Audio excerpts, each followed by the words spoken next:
Hey, this is Daniel from Adorama. Today I'm going to show you kind of an old school technique with a modern twist. This is something we used to do all the time out on the beaches when I lived in Miami.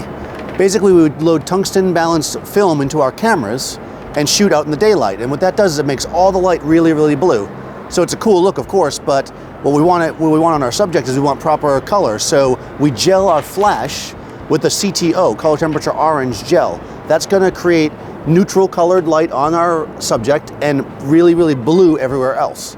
So with a digital camera, that's really simple. All I have to do is set my white balance to 3200 Kelvin, which is the color of tungsten light, and use a CTO gel on my flash, and I can get the same effect. So let me show you what it looks like. Okay, so the important thing here is I've made sure I set my flash and my camera so that I'm getting the sky to be dark. So I figured out my ambient exposure at f16 at 250th of a second. Gives me a nice dark-ish sky, right? So I've set my flash appropriately using a light meter, and down here on my camera in my white balance, I've set it at 3230, which is basically the tungsten white balance. So now when I make a photo, what's going to end up happening is the sky is going to be very, very blue and Justine is going to be very neutral. So let's make a shot. So we can see here how super saturated blue the sky is, and also, interestingly enough, all the shadow side of her is a little bit on the cooler side as well, because that's being lit primarily by the daylight. So depending on if I don't want that effect, if I want to make it look more like the sky is just very blue and nothing else is kind of out of place, I'll have her work towards the light with her face. So let's do that. Can you work towards the light with your face? Good. Nice. And there we go. We have nice punchy light on her, so it matches the outdoors, but the sky is very, very saturated blue.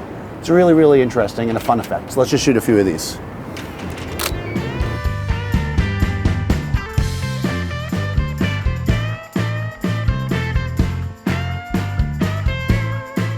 Okay, so what we're going to do now is to go in the other direction just for fun.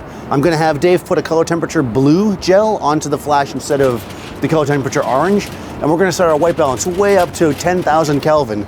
And what that's going to do is make all the daylight very kind of warm and kind of interesting, and again, keep a neutral exposure as far as the color on our model. So now I'm going to do a little experiment. I have a green gel, a full plus green gel that I put onto my flash. I can't really white balance against it with the Kelvin, so I'm going to rely on going into Lightroom and fixing my white balance after. And it should give the sky and such like a really magenta feel, because that's the opposite of green. So we'll see what it looks like. I set my white balance back to 5600, which is daylight. So let's shoot a few like this.